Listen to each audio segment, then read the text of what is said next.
Hi team, how are you? So the idea behind making this up is to make sure that everyone in the atmosphere knows what is going on. So I'm in the project management field. I talk about startups. I talk about construction. I talk about real estate. I talk about office fit out. I talk about designing, procurement, doing the execution part, the quality control, implementing HSE, maintaining records, documentation, doing the part, doing the billing, verifying the measurements, certifying them, collating all data related to the project, summarizing them, handing over documents, practically handing over the facility, making sure everything is lined up as per what was the initial design. If there are any major deviations, so what has happened to those deviations that are being catered, that are being noted and implemented at the project, so everyone gets aware of what the current situation is. So, in the next 5 minutes, I will be taking you through a project life cycle, how it has been maintained and how gets executed. So, there are various departments in an organization. Uh, the business heads make a proposal that yes, we need a space for catering to this facility because the that department is growing very rapidly and an expansion is required. For that, a particular office space should be arranged so that that department gets expanded properly and their business unit remains in a very functional, in a very smooth manner, basically.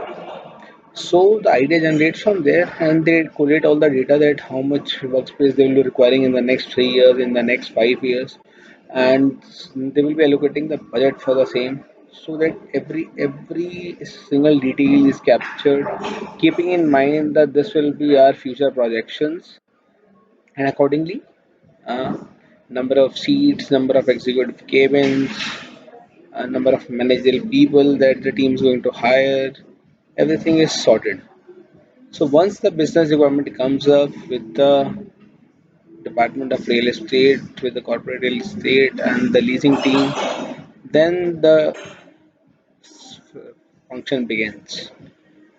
So there are two verticals now. If I am talking about the project life cycle, so there will be one part which is leasing. If you have to search for office space in the same building in which you're already available, or in the adjacent buildings, or whatever is the best case to cater to the required need of the that department, of that business unit, of that office heads.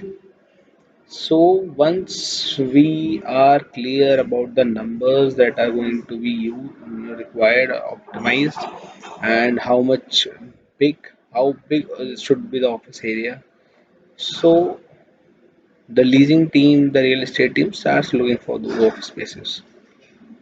Once they have an idea what is going on in the market, what are the rental prices, what all charges they have to bear, what all functionality they have to bring into the picture, so that as soon as the office gets ready and it is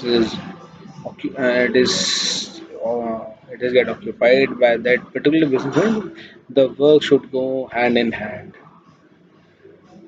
Now talking about numbers, the real estate market is going up and up in terms of rentals and leases. It should be better if we make a 15-year lease for any particular office, whatever the case may be, having a 3-year lock-in. So same case here comes the picture of negotiation basically. The landlord wants to have a 6-year lock-in period or a 9-year lock-in period out of the 15-year lease period, and but the buyer is having assumption in nature that anything can go off the charts. So we need to be very precautious of what we execute and what we promise. There should not be any loss to the company and loss to the that department, that particular life cycle. So it's better to be On a safe page, if I talk about it in layman language. Now talking about this lock-in thing, then it comes to the deliverables from the LL side, from the builder's end. There are many things which needs to be done by the project team itself of that particular company or a firm or a MNC, whatever you want to call it. And there are things which are done by the external agencies like builder or any statutory body for that matter, or you can say any quality agency, any third party agency, any horticulture works related to having a RO plant set up in the office. There are many kinds of work. So again, when it comes to design, when it comes to clearing the office space, you need to buckle up your leg belt and make sure all the facilities, all the basic checks has to be done before finalizing the property or signing of the lease. The basic checks.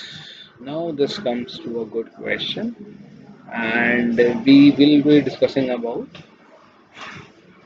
majority of the checklist as the parts which are required for a proper and a smooth functioning of the office. We call it in Hindi as Bijli, Pani, and Hawa.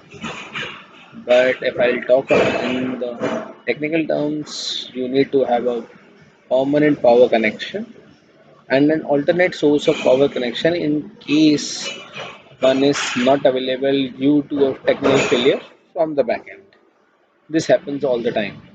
So you need to have a DG installed at site. But if it is a green building or if it has any Griha rating building or any sort of certifications, then they should be having dual source of permanent connections from the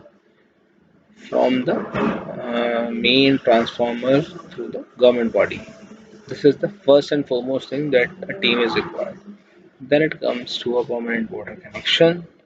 Again, a healthy and a bulky water connection having a suitable KDS which is meant for potable water, drinking water, should be available at all times.